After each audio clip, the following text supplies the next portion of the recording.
Herkese tekrar merhabalar. Kanalıma hoş geldiniz. Bugün film günümüz. Bu arada geçen hafta atladım filmi. Çünkü ufak böyle bir mod düşmesi diyelim. O yüzden böyle çekecek enerjim yoktu. Size de böyle negatif bir şey yansıtmak istemediğim için çekmeme kararı aldım. Ama şimdi geri döndüm. Ve güzel bir filmle döndüm. Her şeyden önce bu filmle ilgili ufak uyarıları başta yapmam gerekiyor. Birincisi artı 18 yaş ama bu sınıra uymayanlar için şunu söyleyeyim. Film boyunca gerçekten aşırı kan sahnesi görüyorsunuz. Başından sonuna kadar sürekli ölüm var filmde. Sürekli bir öldürme, bir savaş, dövüş, kan. Yani bu tarz bir film. Bu yüzden tavsiye edip etmeme konusunda çok kararsız kalsam da ya ben filmi sevdim. Benim gibi düşünen insanlar için de tavsiye etmek istedim. Ama başta bunları söyleyeyim. Yani bu arada ölüm de sadece silah sıkmak olarak düşünmeyin.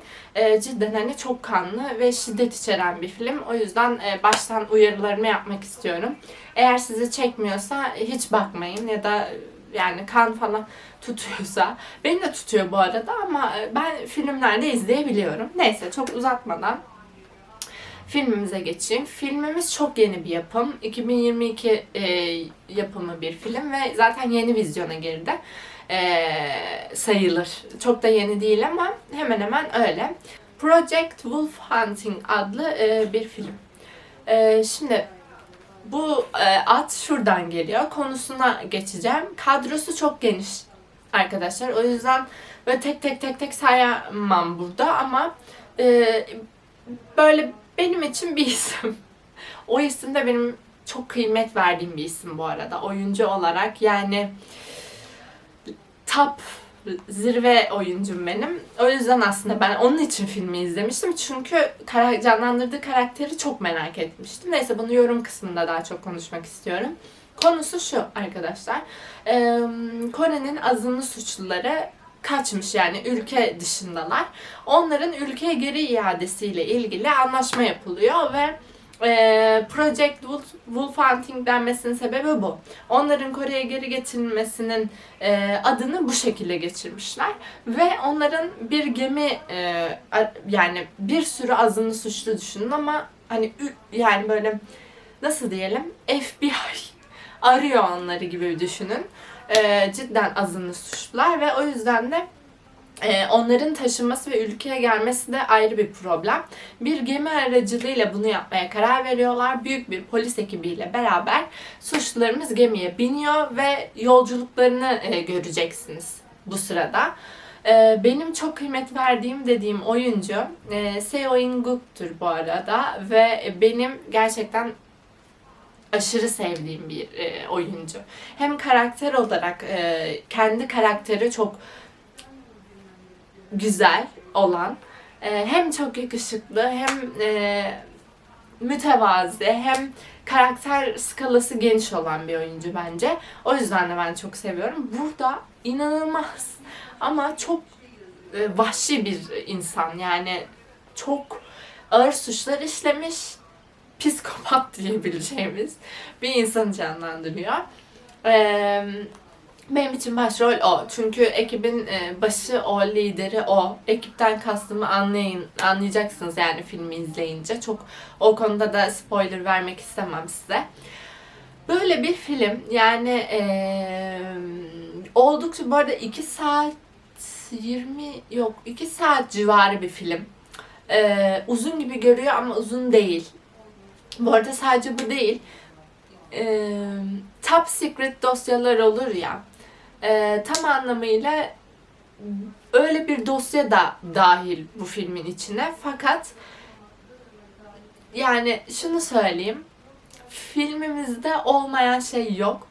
Mutant insanlar da var. Bunu da yapıştırıp daha fazla spoiler vermeden filmi izlemenizi rica edeceğim sizden.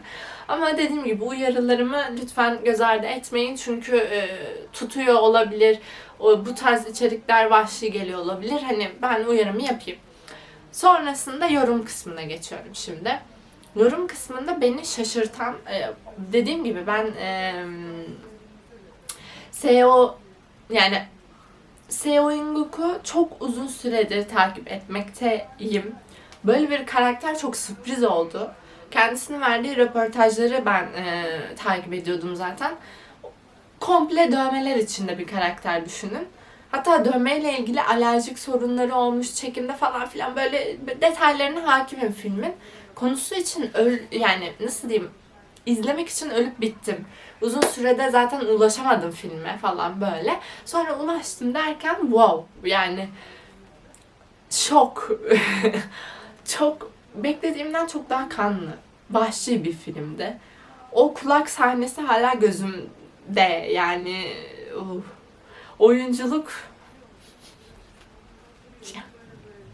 çok beğendim oyunculuğu. Yalnız ölümü bir şok etkisi yaratmadı değil. Yani konunun mutant kısmı değişik. Yani eklenmese de olurmuş gibi geldi bana. Sanki böyle bari kaçmalarıyla bitseymiş ya da ne bileyim ölüyorsa polisler sağ çıksaymış falan, yani herkes mi ölür bir filmde gerçekten?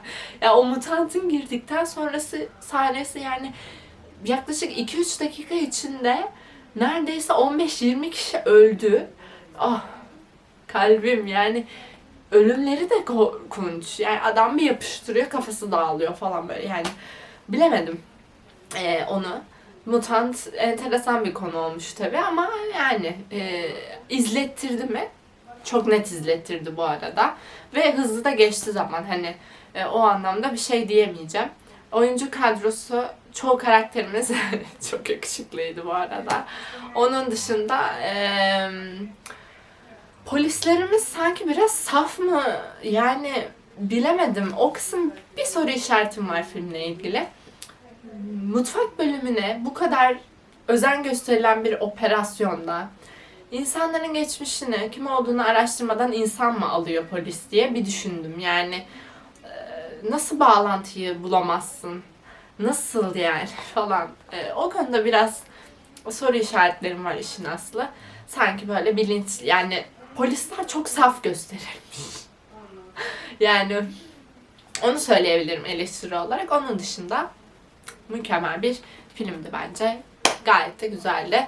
Ama dediğim gibi bu kanlı içeriklerden hoşlanmayanları hoşlanmaz yani filmden. Onu da belirteyim. İzlemeyin, hiç izlemeyin, başlamayın.